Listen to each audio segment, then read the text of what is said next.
How to choose the best academy for spoken English means English speaking. તો દોસ્તો English speaking માટે best academy કેવી રીતે choose કરવી, રાઈટ એકેડેમી કેવી રીતે ચૂઝ કરવી, એનો આ વિડીયો છે.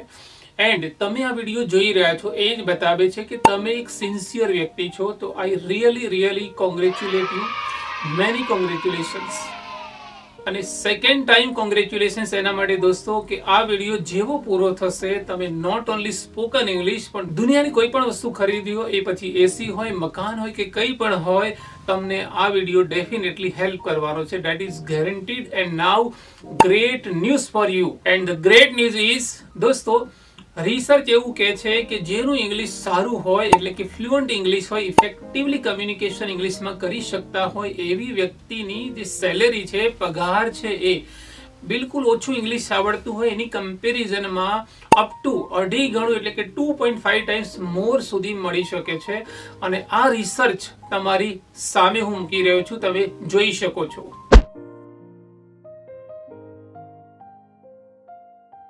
નોટ ઓનલી ડેટ ગાઈઝ, તમારા પ્રમોશનના ચાન્સીસ પણ અપ ટુ 90% વધી શકે છે. And when you can speak in English દોસ્તો, તમારી એક અલગ પર્સનાલિટી, એક અલગ વેલ્યુ તમને મળતી હોય છે. લોકો તમને અલગ રીતે ટ્રીટ કરે છે. લાસ્ટ મંથ હું એક ઇવેન્ટમાં ગયો હતો, તો એક ભાઈ હતા, ઇવેન્ટની એન્ટ્રી વખતે ગુજરાતીમાં બોલ્યા તો એમને રિસ્પોન્સ બરાબર નહીં મળે. બીજા પણ એક ભાઈ જે ગુજરાતી હિન્દી ટ્રાય કર્યો but he couldn't get response. અને એ જ ઇવેન્ટમાં એ જ વ્યક્તિ સાથે મેં ઇંગ્લિશમાં કમ્યુનિકેશન કર્યું, એટલે છેવટે એ ભાઈ હતા, એ મને શું કહે છે ખબર છે? ગો મીન્સ તમે જઈ શકો છો. જસ્ટ ઇમેજિન દોસ્તો, this is the power of English. Hello guys, I'm Naresh Prajapati and I am the Managing Director of VIP Academy Private Limited. છેલ્લા 29 વર્ષથી હું સ્પોકન ઇંગ્લિશની એકેડેમી વાડજ અમદાવાદમાં ચલાવી રહ્યો છું. અને લાખો લોકોએ ડિરેક્ટલી ઓર ઇનડિરેક્ટલી મારે ઇંગ્લિશ ટીચિંગનો બેનિફિટ લીધો છે. તમે પણ કદાચ લીધો હશે, લઈ રહ્યા છો. એના માટે once again thank you very much. Thank you. દોસ્તો, તમે વિડીયો જોઈ રહ્યા છો એ બતાવે છે કે તમારું ઇંગ્લિશ જેવું જોઈએ એવું નથી, એટલે કે તમે ઇંગ્લિશમાં ફ્લુઅન્ટ નથી. તો બેઝિકલી બે વસ્તુ ઇમ્પોર્ટન્ટ છે લાઈફમાં. એક છે લોકેશન અને સેકન્ડ ઇઝ ડેસ્ટિનેશન, એટલે કે આપણે ક્યાં છીએ અને આપણે ક્યાં જવું છે, રાઈટ? તો દોસ્તો, લોકેશન એટલે કે તમારું ઇંગ્લિશ વીક છે, રાઈટ? તો વીક ઇંગ્લિશ એના માટે જવાબદાર છે તમારા સ્કૂલના ટીચર્સ. આન્સર ઇઝ નો. સ્કૂલના ટીચર્સને જે રોલ હતો, એમને જે શીખવાડવાનું હતું એ સ્પોકન ઇંગ્લિશ નહોતું. તમારે એક્ઝામમાં તમે સારા માર્ક્સ લાવી શકો અને સમજી શકો એના માટેનું ઇંગ્લિશ સ્કૂલમાં શીખ્યા છો. ફ્લુઅન્ટ ઇંગ્લિશ એટલે કે અંગ્રેજી બોલવાની જે વાત છે ટોટલી ડિફરન્ટ છે, અને એના માટે આપણા સ્કૂલના ટીચર્સ જવાબદાર નથી. માટે અફસોસ રાખવો નહીં. ઓન ધ કોન્ટ્રરી, એમનો આપણે દિલથી આભાર માનીશું. So we must thank our teachers. તો દોસ્તો, વાય બેસ્ટ એકેડેમી? તો સ્પોકન ઇંગ્લિશ માટે બેસ્ટ એકેડેમી, રાઈટ એકેડેમી કેમ? તો દોસ્તો, અહીંયા એ સમજવું જરૂરી છે કે સ્કૂલની ચોઈસ આપણે કરતા હોઈએ, સ્કૂલ ચૂઝ કરીએ અને સ્પોકન ઇંગ્લિશ બંનેમાં ડિફરન્સ શું છે. કે સપોઝ તમારો સન કે ડોટર છે, એને કોઈ સ્કૂલમાં તમે મૂક્યો છે અને ત્યાં બરાબર ટીચિંગ નથી, તો તમે બીજી સ્કૂલમાં મૂકવાના છો. પણ સ્પોકન ઇંગ્લિશમાં 90% લોકો કોઈ એક એકેડેમીમાં જાય છે અને ત્યાં સારું રિઝલ્ટ મળતું નથી, ત્યારે નોર્મલી એ બીજી એકેડેમીમાં જતા નથી. મોટામાં મોટી વસ્તુ શું છે દોસ્તો? ટાઈમ, મની અને એનર્જી જે સ્પેન્ડ કરો છો ને, એનો મોટો અફસોસ હોતો નથી, પણ લાઈફ ટાઈમ જે ઉત્સાહ મરી જાય છે ને, એ મોટામાં મોટો લોસ છે. તો તમારો ઉત્સાહ, જે એન્થુઝિયાઝમ છે જિંદગીમાં કે નહીં મારે શીખવું છે અને હું શીખીને જ રહીશ, અને એના માટે જે બેસ્ટ એકેડેમીની જરૂર છે, એના માટેનો આ વિડીયો તમે જોઈ રહ્યા છો. તો once again congratulations and now let's continue. So before joining any academy, તમારે પહેલું એ જોવાનું છે કે એ એકેડેમીના ઓનલાઈન અને ઓફલાઈન રિવ્યુઝ એ મહત્વના છે. રેટિંગ્સ ઇમ્પોર્ટન્ટ છે, અને ઓનલાઈન રેટિંગ ચેક કરવા માટે the most authentic online platform is Google. તો દોસ્તો, ગૂગલ કેમ ઓથેન્ટિક ગણાય છે? એનું રીઝન છે, કોઈ પણ વ્યક્તિ ગૂગલ પર રેટિંગ આપે છે ત્યારે સૌથી મહત્વની વસ્તુ છે એનું પોતાનું જીમેલ એડ્રેસ હોવું જોઈએ, અને એ વન ટાઈમ એ રેટિંગ આપી શકે છે. એટલા માટે એ ઓથેન્ટિક ગણાય છે. તો ગૂગલ રિવ્યુની વાત કરીએ દોસ્તો, તો એમાં કેવી રીતે આપણે ચેક કરવું? તો કોઈ પણ એકેડેમી હોય, ક્લાસીસ હોય કે પછી ઇન્સ્ટિટ્યૂટ હોય સ્પોકન ઇંગ્લિશની, એના રેટિંગ તમારે આઉટ ઓફ 5, 5માંથી જો 4.2 to 4.8 હોય તો તમે ભરોસો કરી શકો છો ડેફિનેટલી. હા, કોઈ એવી એકેડેમી ક્લાસીસ હોય કે જેના રિવ્યુ 5 out of 5 હોય તો ત્યાં વિચારવું જોઈએ, બીકોઝ 100% સેટિસ્ફેક્શન પોસિબલ નથી. સેકન્ડ ઓનલાઈન રિવ્યુની વાત કરીએ દોસ્તો તો એમાં આવે છે ફેસબુક ઓર જસ્ટ ડાયલ છે ઓર એની અધર સોશિયલ મીડિયા પ્લેટફોર્મ જે ઓનલાઈન હોય એના રેટિંગ્સ પણ ચેક કરી શકાય. And most important is online video ટેસ્ટિમોનિયલ YouTube channel ઉપર કે કોઈ પણ વિડીયો હોય જ્યાં સ્ટુડન્ટે ફીડબેક આપ્યો હોય અને એ તમે જુઓ છો તો એનાથી તમને ખબર પડશે કે એકેડેમી કેટલી સારી છે, ત્યાં જોઈન કરાય કે નહીં. And now the most powerful thing is offline review. તો દોસ્તો ઓફલાઈન રિવ્યુ માટે આપણે ચાઇનીઝ એટલે કે ચાઇનાની એક પ્રોવર્બને ફોલો કરીશું 3-3-3. તો દોસ્તો ચાઇનામાં કહેવત છે કે કોઈ પણ વસ્તુ ખરીદવી હોય તો 3 અલગ અલગ જગ્યાએ જવું જોઈએ. સેમ થિંગ હિયર કે તમારે કોઈ સ્પોકન ઇંગ્લિશની એકેડેમી જોઈન કરવી છે તો તમારા એરિયાની, તમારા સિટી કે ટાઉનની 3 અલગ અલગ ડિફરન્ટ એકેડેમીમાં જવાનું. નંબર 1. નંબર 2, 3 અલગ અલગ એજના લોકોને જે ત્યાં શીખી રહ્યા છે એને પૂછવાનું. અને એનાથી મોટી વાત કરીએ જો પોસિબલ હોય તો 3 અલગ અલગ સમયની જે બેચ હોય એના સ્ટુડન્ટને તમે પૂછો તો ડેફિનેટલી તમને જેન્યુઇન રિવ્યુ મળશે અને એના આધારે તમે નિર્ણય લઈ શકશો. આ ત્રણેય જગ્યાએ જ્યારે તમે જાઓ છો ત્યારે એક મહત્વની વસ્તુ છે, ભૂલતા નહીં.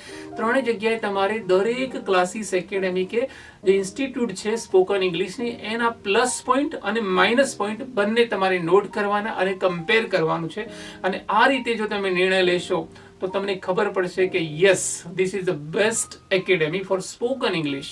વન મોર થિંગ દોસ્તો, જ્યારે તમે કોઈ એકેડેમીમાં જાઓ છો સ્પોકન ઇંગ્લિશ માટે ત્યારે તમારે એ એકેડેમીમાં એકથી વધારે એટલે કે એક જ ફેમિલીમાંથી એકથી વધારે સભ્યોએ જોઈન કર્યું છે કે નહીં એ પણ પૂછવું ખાસ જરૂરી છે.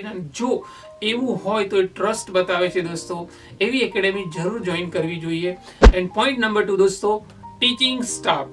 તો who is the teacher or the trainer? તો દોસ્તો જે ટ્રેનર છે એ ટીચર છે એ પોતે જે એકેડેમીના જો માલિક હોય, ઓનર હોય તો it is one of the best added value કહેવાય છે દોસ્તો. ત્યાં ખરેખર જવું જોઈએ. બીકોઝ જ્યારે કોઈ બહારથી ફેકલ્ટી આવીને કોઈ કોચિંગ ક્લાસીસમાં સ્પોકન ઇંગ્લિશ કરાવે છે ત્યારે એ વ્યક્તિનું અલ્ટિમેટ જે લક્ષ્ય છે માત્ર રિઝલ્ટનું નથી, એનું માત્ર મોટા ભાગના ટીચર્સનું પૈસા કમાવાનું હોય છે. અવરલી બેસિસે આવતા હોય છે એટલા માટે. And that's why I highly recommend કે એવી એકેડેમીમાં ખાસ આપણે જવું જોઈએ જ્યાં ટીચર પોતે એટલે કે જે માલિક છે પોતે ટીચિંગ કરતા હોય અથવા તો ડિરેક્ટલી એમાં ઇન્વોલ્વ હોય, વીકલી એટલીસ્ટ 1 or 2 લેક્ચર્સ લેતા હોય. So you must join that academy. એનું રીઝન સિમ્પલ છે દોસ્તો, mother is mother, no other can be mother. માં એ માં છે અને માસી એ માસી છે. એટલે માં એટલે કે પોતે જ્યારે ચલાવતા હોય સ્પોકન ઇંગ્લિશ ત્યારે એનો ભાવ અલગ હોય છે. વિદ્યાર્થીને બરાબર ન આવડે ને ત્યાં સુધી એવા લોકો પ્રયત્ન કરતા હોય છે જે પોતે માલિક હોય છે.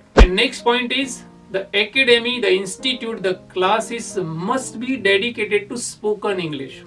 મતલબ એ છે દોસ્તો કે જે એકેડેમી છે એ માત્ર સ્પોકન ઇંગ્લિશની એકેડેમી હોવી જોઈએ. એનું રીઝન છે દોસ્તો, ઘણી બધી એવી જગ્યા હોય છે કે જ્યાં સ્પોકન ઇંગ્લિશની સાથે સાથે બીજી ઘણી બધી વસ્તુઓ ચલાવતા હોય છે. ફોર એક્ઝામ્પલ ગ્રુપ ટ્યુશન છે, પર્સનલ ટ્યુશન છે, કમ્પ્યુટર ક્લાસીસ છે, હોબી ક્લાસીસ છે. હવે તમે વિચાર કરો કે એક વ્યક્તિ 4 અલગ અલગ દિશામાં કામ કરશે તો એ ન્યાય આપી શકશે? Answer is no. મહાભારતમાં પણ કહ્યું છે દોસ્તો કે અર્જુનનું લક્ષ્ય એક હતું. એમ કોઈ એકેડેમી માત્ર સ્પોકન ઇંગ્લિશ ચલાવતી હોય તો એ ભરોસો જરૂર કરવો જોઈએ, કારણ કે એમના 100% એફર્ટ્સ છે એ તમારા રિઝલ્ટ માટે, સ્પોકન ઇંગ્લિશ તમે સરસ બોલી શકો એના માટે લાગેલા હોય છે. And next important point is expertise of the team of the teachers. જે ટીચર હોય એ જોવાનું નંબર 1 કે ક્વોલિફાઈડ છે કે નહીં. નંબર 2 એમની પાસે એક્સપિરિયન્સ, સ્પોકન ઇંગ્લિશનો એક્સપિરિયન્સ છે કે નહીં એ જોવાનું છે. નંબર 3 એમની ટીચિંગ સ્ટાઇલ છે, એટલે કે જે ટીચિંગ વખતે માત્ર સ્કૂલની જેમ વન વે ટીચિંગ કરાવે છે, કોઈ એક્ટિવિટી બેઝ છે, ટીચિંગમાં રોલ પ્લે છે કે ડિસ્કશન, ડિબેટ છે, બધું કરાવે છે કે નહીં એ જાણવું જરૂરી છે. એન્ડ મોસ્ટ ઇમ્પોર્ટન્ટ ઇઝ દોસ્તો જે 4 સ્કિલ છે લેંગ્વેજની, કઈ રીડિંગ, રાઇટિંગ, સ્પીકિંગ અને લિસનિંગ, આ વસ્તુને એ ધ્યાનમાં રાખે છે, એનું બેલેન્સ જોઈએ છે કે નહીં એ પણ જોવું જરૂરી છે. And yes, focus on speaking. તો દોસ્તો સ્પીકિંગ ક્લાસ હોય ને માત્ર ગ્રામર કરાવે, that is not advisable. તો speaking must be the part and parcel of every day. Daily speaking કરાવતા હોવા જોઈએ, એ પણ કોઈ ટેકનિકથી કરાવતા હોવા જોઈએ. Example analysis memory technique. દોસ્તો મને યાદ છે મેં એક વિડીયો જોયો તો એક ટીચર ઇંગ્લિશના અમદાવાદમાં આ રીતે બોલ, આઈ લવ્સ ઇંગ્લિશ, આઈ લવ્સ ઇંગ્લિશ. દોસ્તો આઈ સાથે લવ્સ ના આવે, લવ આવે. તો પણ એટલા કોન્ફિડન્ટલી બોલતા હતા. એટલું જ નહીં, એમની સામેના 10-12 સ્ટુડન્ટ પણ આવું બોલે, આઈ લવ્સ ઇંગ્લિશ. તો બીજા એક ટીચર આવું બોલતા હતા, he goes to temple. He goes to temple આવે કે હી ગોઝ ટુ ટેમ્પલ આવે. તો બીજા એક ટીચર આ બોલે વર્બ. દોસ્તો વર્બ ના બોલાય, વર્બ બોલાય. બેઝિકલી જે પ્રોનાઉન્સિએશન છે, ઉચ્ચાર છે, એ પણ સ્પષ્ટ હોવું જોઈએ ટીચરનું. તો આ પણ વસ્તુ તમે ધ્યાનમાં રાખજો. One more important topic is learning style. તો કોઈ પણ વ્યક્તિ દોસ્તો 3 રીતે શીખે છે, સાંભળીને, જોઈને અને એક્ટિવિટી દ્વારા. નો ડાઉટ આ 3નું કોમ્બિનેશનનું નોલેજ જો ટીચર પાસે હોય તો ડેફિનેટલી સોનામાં સુગંધ મળે એવી વાત થવાની છે, એવું રિઝલ્ટ મળવાનું છે. And the teacher must be able to communicate effectively in English. Teacher પોતે સરસ પ્રોપર ઇંગ્લિશ બોલી શકે એમ હોવા જોઈએ, as I told earlier. And next point is dosto understanding the needs and goals through assessment or entrance test. Guys, ઘણી બધી academy classes એવા હોય છે કે તમે ઇંગ્લિશ સ્પીકિંગની ઇન્ફોર્મેશન લેવા જાઓ છો ને પછી એવું કહે છે કાલથી સ્ટાર્ટ કરી દો. તો એ એકેડેમીમાં તમારે ભરોસો કરવાનું વિચારવું જોઈએ. કેમ દોસ્તો, દરેક વ્યક્તિનું લેવલ અલગ અલગ હોય છે. જે રીતે અલગ અલગ બીમારી હોય તો એની મેડિસિન્સ અલગ અલગ હોય છે, ડોક્ટર્સ અલગ અલગ હોય છે. એ જ રીતે સ્ટુડન્ટનું લેવલ એટલે કે ઇંગ્લિશનું લેવલ કેવું છે એ ચેક થવું જરૂરી છે. અને એના માટે જો એન્ટ્રન્સ ટેસ્ટ લેવાતો હોય તો એ એકેડેમી ખાસ ચૂઝ કરવી જોઈએ. બીકોઝ એનાથી તમને ખબર પડે કે તમારું લેવલ બહુ વીક છે તો બેઝિક કોર્સ ઓફર કરવો જોઈએ. જો લેવલ મીડિયમ છે તો ઇન્ટરમીડિયેટ ઇંગ્લિશ સ્પીકિંગ, અને સરસ આવડે છે જસ્ટ ફ્લુઅન્સી નથી તો એ કેસમાં advance English speaking course offer કરે એવી એકેડેમી ચૂઝ કરવી જોઈએ. And next point is trials and demo classes. દોસ્તો, ડેમો લેક્ચર પણ ઇક્વલી ઇમ્પોર્ટન્ટ છે. એવી એકેડેમી પછી ભલે ડેમો લેક્ચર માટે, ટ્રાયલ લેક્ચર માટે મિનિમમ 5 લેક્ચર તમને આપતા હોય તો એવી એકેડેમી પર ભરોસો કરવો જોઈએ, જેમાં શરૂઆતમાં ભલે તમારી પાસેથી કોઈ ટોકન અમાઉન્ટ નાની લે, પણ એટલીસ્ટ તમે એવી એકેડેમીમાં જશો તો તમને ખ્યાલ આવશે કે ટીચિંગ સ્ટાઇલ કેવી છે, ક્લાસરૂમ કેવા છે, કેવા પ્રકારના સ્ટુડન્ટ્સ આવે છે અને કેવી રીતે 1 by 1 લોકોને ચાન્સ મળે છે બોલવાનો. દોસ્તો, મોટાભાગની એકેડેમી ક્લાસીસમાં એડવાન્સમાં ફી લેવામાં આવે છે. તો આ કેસમાં તમારો જે સવાલ છે, રિસ્ક છે, તો માત્ર 5 દિવસની જે ટોકન અમાઉન્ટ હોય એ જ છે. પણ એટલીસ્ટ તમારી ટાઈમ, મની અને એનર્જી વેસ્ટ નહીં થાય અને તમને સેટિસ્ફેક્શન થાય પછી તમે બાકીની ફી ભરીને કન્ટિન્યુ કરી શકો છો. તો ડેમો એ બહુ જ ઇમ્પોર્ટન્ટ વસ્તુ છે દોસ્તો. Next is study material. દોસ્તો, સ્ટડી મટીરિયલ જો કોઈ એકેડેમી પ્રોવાઈડ કરે છે, પછી નોટબુક છે, પેન છે, અને સૌથી મહત્વની વસ્તુ તો જે ટીચિંગ કરાવતા હોય એના રિલેટેડ જો કોઈ મટીરિયલ સ્પાઇરલ આપે તો you must join that academy. સાથે સાથે ફીડબેક સિસ્ટમ હોવી જરૂરી છે. ફીડબેક સિસ્ટમ એટલે કે કેટલું આવડ્યું, રિવ્યુ આપણે કહી શકીએ છીએ કે ભાઈ વીકલી ટેસ્ટ હોય એટલે કે વીકલી ટેસ્ટ લેવાતો હોય તો એનાથી એક્ઝેક્ટલી ખબર પડે કે ભાઈ આપણે ક્યાં હતા ને ક્યાં પહોંચ્યા છીએ. તો એ પણ ઇક્વલી ઇમ્પોર્ટન્ટ છે, તો એ પણ ધ્યાન રાખવું. Next point is online presence of the academy classes. Yes દોસ્તો, કોઈ એકેડેમી ઓનલાઈન પ્રેઝન્સ છે કે નહીં. ફોર એક્ઝામ્પલ, એની પોતાની પ્રોફેશનલ વેબસાઇટ હોવી જોઈએ, active on social media like Facebook, Instagram, LinkedIn and YouTube. અને જો યુટ્યુબ ચેનલ હોય તો બહુ જ મહત્વની વસ્તુ બને છે, બીકોઝ એના આધારે જે ટીચિંગ કરે છે એ પોતે જ્યારે યુટ્યુબના વિડીયોઝ તમે જુઓ છો તો તમને એક્સ્ટ્રા માઇલેજ મળે છે. સાથે સાથે ઓનલાઈન અને ઓફલાઈન પેમેન્ટની વ્યવસ્થા છે કે નહીં એ પણ જાણવું જરૂરી છે. Next important point is infrastructure, facility and safety. તો દોસ્તો, એકેડેમીમાં તમે જ્યારે જાઓ છો ત્યારે જે ફેસિલિટી, ક્લાસરૂમ છે એકદમ એરી હોવા જોઈએ, એસી ક્લાસરૂમ હોય, લાઇટ મીન્સ વ્યવસ્થિત લાઇટ હોવી જોઈએ દોસ્તો. સાથે સાથે એવી મીન્સ ઓડિયો, વિડીયો, વિઝ્યુઅલ એટલે કે પ્રોજેક્ટર છે કે પેનલ બોર્ડ છે એ પણ ઇક્વલી ઇમ્પોર્ટન્ટ છે દોસ્તો. એન્ડ બીજી ફેસિલિટી લાઇક વોશરૂમ કે એ પણ હોવું જરૂરી છે.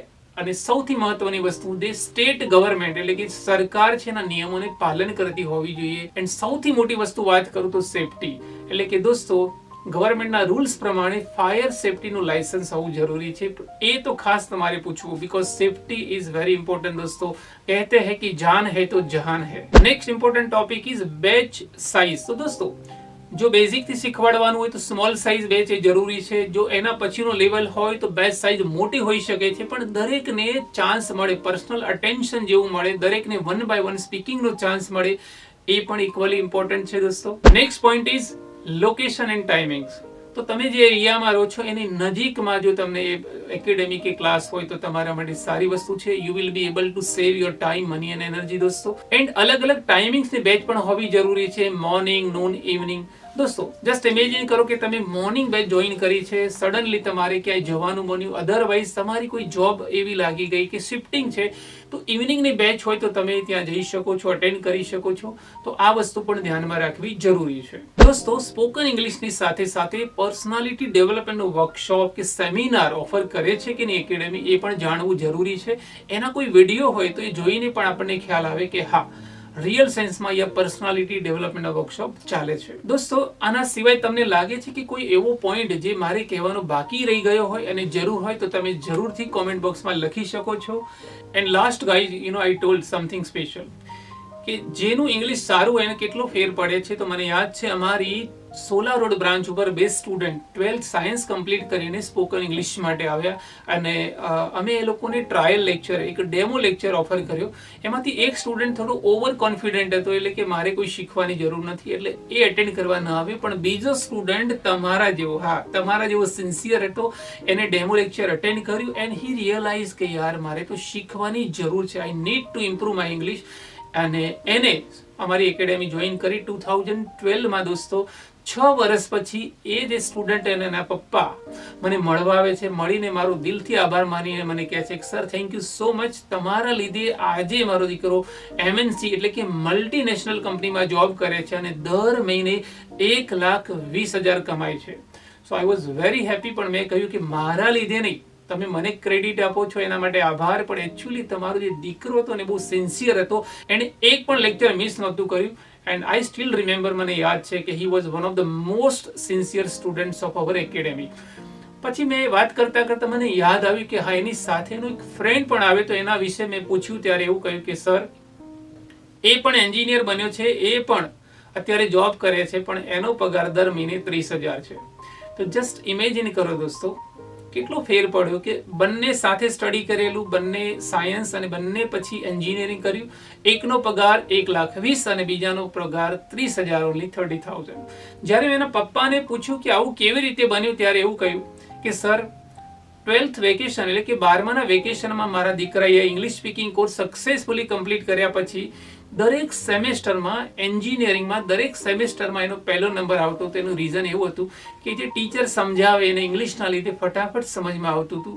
એટલું જ નહીં, ફાઇનલ યર જ્યારે હતું ત્યારે એના કેમ્પસ ઇન્ટરવ્યુમાં એનું સિલેક્શન થઈ ગયું અને અત્યારે દર મહિને 1,20,000 કમાય છે.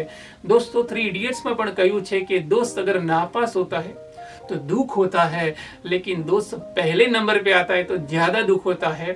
એવી હ્યુમન સાયકોલોજી છે. એનીવે દોસ્તો, thank you very much for watching this video. અને જો તમને આ વિડીયો ગમ્યો હોય તો તમે લાઈક કરો, શેર કરો, ખાસ કરીને તમારા જેવા સિન્સિયર લોકો સાથે, જેથી કરીને ફ્યુચરમાં એમને ઇંગ્લિશ શીખવું હોય તો એટલીસ્ટ એમની ટાઈમ, મની અને એનર્જી એ વેસ્ટ ના થાય અને તમે એના નિમિત્ત બનો. સો once again thank you so much. Thank you. Be a VIP. Be at VIP.